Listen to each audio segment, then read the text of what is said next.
हर साल अरबों रुपया खर्च किया जाता है ब्यूटी प्रोडक्ट्स के ऊपर, जिसमें हमारे स्किन पे जो हम प्रोडक्ट्स अप्लाई करते हैं वो भी आ जाते हैं, कहीं ना कहीं मेकअप भी आ जाता है, और जो सप्लीमेंट्स हम स्किन को एनहांस करने के लिए खाते हैं वो भी आ जाते हैं। हम अगर ये समझ लें कि जितना इम्पोर्टेंट स्किन के ऊपर प्रोडक्ट्स को अप्लाई करना है, उतना ही ये भी इम्पोर्टेंट है कि हम डाइट कैसी लें, तो शायद हमारे बहुत सारे मसले हल हो जाए। अब हर रूल हर एक के लिए नहीं होता, हर चीज़ हर एक के लिए नहीं होती। कुछ लोगों के वाकई डर्मेटोलॉजिकल रीजंस होते हैं और उनको उसके लिए प्रोडक्ट्स ही चाहिए होते हैं, उनको उसके लिए अद्वियात या कहीं ना कहीं मेकअप से ही उसको छुपाना होता है। बट एक आम बंदा जिसको कोई मसला नहीं है, वो अपनी स्किन का ख्याल डाइट से कैसे रखेगा, ये हम आज की इस वीडियो में डिस्कस करेंगे। एक और चीज़ कि अपनी स्किन को कभी भी किसी के साथ कंपेयर ना करें। मैंने बहुत सारे लोगों को देखा है, वो जैसे हम फ्रेंड्स ही बैठे हुए थे तो फ्रेंड्स ही आपस में डिस्कस कर रहे थे कि ऑल्दो सबका एज ग्रुप एक जैसा ही है, एक ही ग्रुप के हैं, बट कुछ लोगों की स्किन जरा बेहतर है, हमें कुछ की एजिंग हुई है, वैसे कुछ की एजिंग नहीं हुई, कुछ अभी भी बच्चे लग रहे हैं। तो कहीं ना कहीं जीन्स उसमें बहुत इंपॉर्टेंट रोल प्ले करते हैं। इसके साथ साथ एनवायरनमेंट आपकी कैसी है, स्ट्रेस कितना है, एंड सन एक्सपोजर आपका कितना है, ये भी बहुत इंपॉर्टेंट रोल प्ले करता है। हार्मोन्स भी इसमें कहीं ना कहीं एक इंपॉर्टेंट रोल प्ले कर रहे होते हैं। तो आपने अपने आप को या अपनी स्किन को किसी के साथ कंपेयर नहीं करना। और दूसरा, इम्परफेक्शंस हर एक के अंदर होती हैं, चाहे स्किन की बात करें चाहे मिजाज की बात करें। इम्परफेक्ट तो मतलब परफेक्ट तो कोई भी नहीं है, तो स्किन को लेके भी आप बिल्कुल ही कोरियन स्किन जो है वो हम एशियन से या हम पाकिस्तानियों से एक्चुअली एक्सपेक्ट नहीं कर सकते। एशियन से तो कर सकते हैं, हम पाकिस्तानियों से एक्सपेक्ट नहीं कर सकते। अब अगर हम डाइट की बात करें, सबसे पहले हम समझ लेते हैं कि जो सबसे ज़रूरी चीज़ है स्किन को लेके, दैट इज़ कोलेजन। इस पे मैंने अक्सर बात भी की हुई है। कोलेजन वो स्ट्रक्चरल प्रोटीन है जो कि आपकी स्किन को फर्म और टाइट रखता है। विद एज हमारा कोलेजन कम होने लग जाता है। 20 साल की उम्र के बाद हर साल हमारा 1% कोलेजन जो है वो स्किन से कम होने लग जाता है, जिसकी वजह से एजिंग शुरू हो जाती है। अब एजिंग से क्या मुराद है? रिंकल्स आना शुरू हो जाते हैं, ये लाफ लाइन्स आना शुरू हो जाती हैं। जब हम यहाँ पे हंसते हैं तो क्रोज फीट बनना शुरू हो जाते हैं। कोलेजन चूंकि प्रोटीन है, तो कोलेजन को बेहतर रखने के लिए, कोलेजन की डिप्लीशन को रोकने के लिए जो सबसे पहली और सबसे इंपॉर्टेंट चीज़ आएगी हमारे पास, वो भी प्रोटीन ही है कि आपने अपने प्रोटीन इंटेक का बहुत ज़्यादा ख्याल रखना है। प्रोटीन मछली के अंदर मौजूद है, बीफ के अंदर, मटन के अंदर मौजूद है, दालों में मौजूद है, नट्स और सीड्स के अंदर मौजूद है, एग्स के अंदर मौजूद है, और दूध और दही के अंदर भी मौजूद है। तो ये सारी चीज़ें कहीं ना कहीं डाइट के अंदर इनकॉर्पोरेट रखें एंड अपने प्रोटीन का ख्याल रखें। कई दफ़ा ये होता है कि हमें पता होता है हमने 1000 कैलोरीज पर डे लेनी है, और हम 1000 की 1000 कैलोरीज जो है वो कार्बोहाइड्रेट से ले रहे होते हैं। ऑल्दो आपने ली उतनी कैलोरीज हैं जितनी आपको वेट लॉस, वेट मेंटेनेंस या हेल्दी ईटिंग के लिए चाहिए, बट आपने कहीं ना कहीं उसमें सोर्सेज ऑफ एनर्जी का ख्याल नहीं रखा कि वो एनर्जी आप ले किस चीज़ से रहे हैं, वो कैलोरीज आप ले किस चीज़ से रहे हैं। सो प्रोटीन आपकी डाइट के अंदर ज़रूर होना चाहिए अगर आप हेल्दी रहना चाहते हैं, और उसके साथ साथ अगर आप अपनी स्किन को एजिंग से रोकना चाहते हैं। अच्छा, एजिंग बरहक है, आप एजिंग को रोक नहीं सकते, लेकिन आप एजिंग को डिले कर सकते हैं। अब इस बात का मतलब ये, ऐसे सेट अक्सर हम फ्रेंड्स भी बैठे हों तो किसी की एज कुछ लग रही होती है, किसी की एज कुछ लग रही होती है, किसी को देख के लग ही नहीं रहा होता ये 2 बच्चों की माँ है, और किसी की शादी भी नहीं हुई होती लेकिन उसकी कहीं ना कहीं एजिंग ज्यादा होती है, और हम यही डिस्कस कर रहे होते हैं कि इसमें जेनेटिक फैक्टर्स रोल प्ले करते हैं। तो कहीं ना कहीं आप एजिंग को रोक नहीं सकते, मगर वो जो चीजें हैं आप उनको बेहतर जरूर कर सकते हैं कि एजिंग जरा डिले कर ली जाए, या जितने आपके हाथ में फैक्टर्स आप उनको एटलीस्ट जरूर कंट्रोल कर लें। दूसरी चीज जो डाइट में हमारे पास इंपॉर्टेंट आती है, वो आती है ओमेगा 3। अगर आपके स्किन पे ड्राइनेस है बहुत ज़्यादा, अगर आप रात को मॉइस्चराइज करके स्किन को नहीं सोते, या अगर आप स्किन को बहुत ज़्यादा सन एक्सपोजर देते हैं, जैसे अक्सर लोग धूप में बैठ के पूरी दोपहर धूप में गुजार देते हैं सर्दियों में, तो उससे भी ड्राइनेस के चांसेस जो है वो बढ़ जाते हैं, और जितनी आपकी स्किन ड्राई होगी उतने उस पर रिंकल ज़्यादा आएंगे। हाइड्रेशन, अगर रूट कॉज ये है आपकी स्किन ड्राइनेस का कि आप पानी नहीं पीते, तो फिर तो हाइड्रेशन उसमें हेल्प करेगी। लेकिन अगर आपका वाटर इनटेक ठीक है और फिर भी आपकी स्किन ड्राई हुई हुई है, तो उसमें ओमेगा 3 बहुत अच्छा रोल प्ले करेगा, जो कि फिश के अंदर मौजूद है। तो फिश का इस्तेमाल करें विद स्किन, हफ्ते में 1 दफ़ा ज़रूर खा लिया करें। इसके साथ साथ नट्स और सीड्स इसका बहुत अच्छा सोर्स है।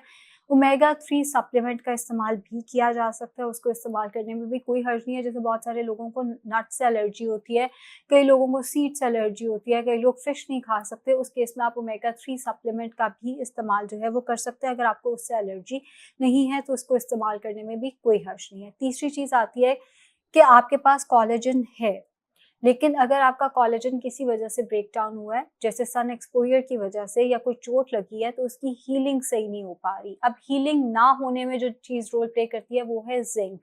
तभी जिंक जो है, जो सर्बिक सी है या जो जिंक सप्लीमेंट है, वो हम अपने पेशेंट्स को जरूर देते हैं जिनको स्किन का कोई मसला आ रहा होता है। जो जिंक है वो हीलिंग को ओवरऑल बेहतर कर देता है। इसके साथ साथ vitamin C and vitamin E इसके लिए बहुत इंपॉर्टेंट है।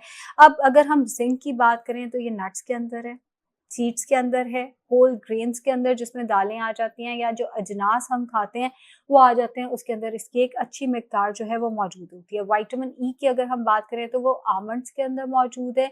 इसके साथ साथ विटामिन ई का हमारे पास अच्छा सोर्स ग्रीन लीफी वेजिटेबल्स आ जाती हैं एंड उसमें भी सीड्स आ जाते हैं।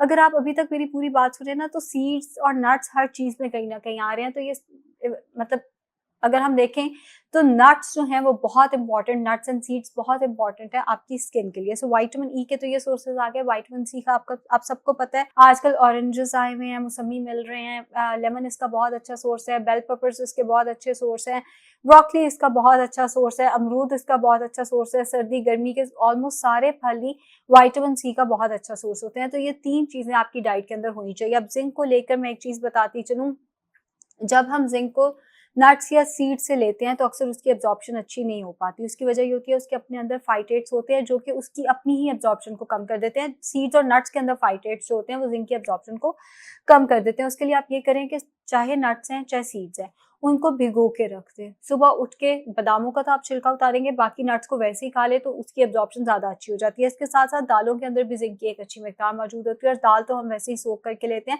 तो वहां पे कहीं ना कहीं फाइटेट्स को हम वैसे ही रिड्यूस कर देते हैं।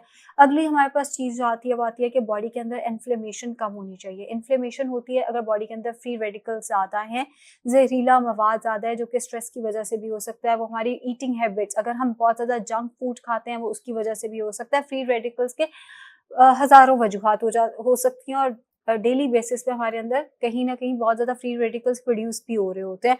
और हमने ये करना होता है कि हमने डाइट ऐसी रखनी है जिसमें एंटीऑक्सीडेंट ज्यादा है जो कि उन फ्री रेडिकल्स को सप्रेस करें, हमें हार्ट डिजीजेस से, शुगर से, कैंसर से बचा के रखें। और यही एंटीऑक्सीडेंट्स हमारी स्किन के लिए भी अच्छे होते हैं। यहाँ पे आता है फ्रूट्स एंड वेजिटेबल्स का रोल। जो जो पेशेंट्स मुझे आके कहते हैं जी हमारी स्किन का बताएं क्या करना है, तो मैं कहती हूँ सलाद खाएं, तो साथ ही हमारा जो चेहरा है वो उतर जाता है कि सलाद कौन चबा चबा के खा सकता है। हालांकि सलाद एंटीऑक्सीडेंट्स का बहुत अच्छा सोर्स है। फ्रूट्स का इस्तेमाल किया जा सकता है, एप्पल, बीटरूट, कैरेट, ड्रिंक का इस्तेमाल किया जा सकता है। ये जो फ्रूट्स एंड वेजिटेबल्स हैं एंटीऑक्सीडेंट्स आपको देते हैं जो कि फ्री रेडिकल्स को सप्रेस करते हैं। आपका ये जो एक्नी ब्रेकआउट होना होता है या जो आपकी स्किन खराब होनी होती है, ये फूड के, एटलीस्ट फूड की वजह से नहीं होती। अगली हमारे पास चीज आती है सीबम, ये जो हमारे फेस के ऊपर ऑयल आता है। अब ये जरूरी भी है कहीं ना कहीं। जिन लोगों की स्किन ऑयली नहीं होती उनकी एजिंग कहीं ना कहीं जल्दी होती है, बिकॉज उनकी ड्राई स्किन की वजह से उनके रिंकल्स भी जल्दी आते हैं, क्रोज फीट भी जल्दी आते हैं, लाफ लाइन्स भी जल्दी आती हैं।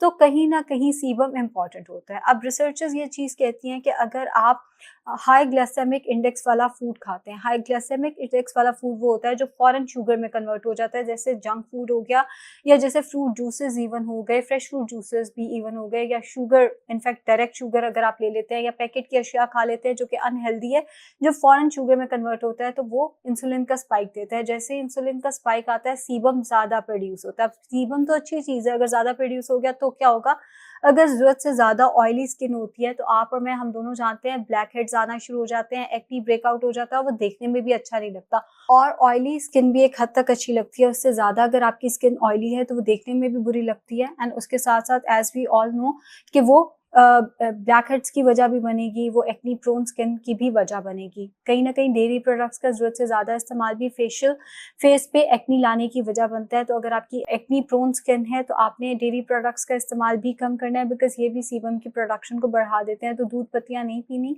वैसे अगर चाय कॉफी की बात करें तो दोनों चीजें स्किन के लिए बहुत अच्छी हैं, दोनों एंटीऑक्सीडेंट्स का अच्छा सोर्स है एंड वैसे भी फ्री रेडिकल्स को सप्रेस करने में हेल्प करती हैं। तो इन दोनों का ना तो रंग काला करने से कोई ताल्लुक है, ना स्किन को लेके वैसे कोई इनका फायदा नुकसान है, अनटिल अनलेस आप इसमें दूध ज्यादा डालते हैं जो कि फिर सीबम प्रोडक्शन की वजह बनता है। उम्मीद है आज की वीडियो आप लोगों के लिए काफी हेल्पफुल होगी एंड आप अपनी डाइट से अब अपनी स्किन को मैनेज करने में कोई कोताही नहीं बख्शेंगे। शुक्रिया।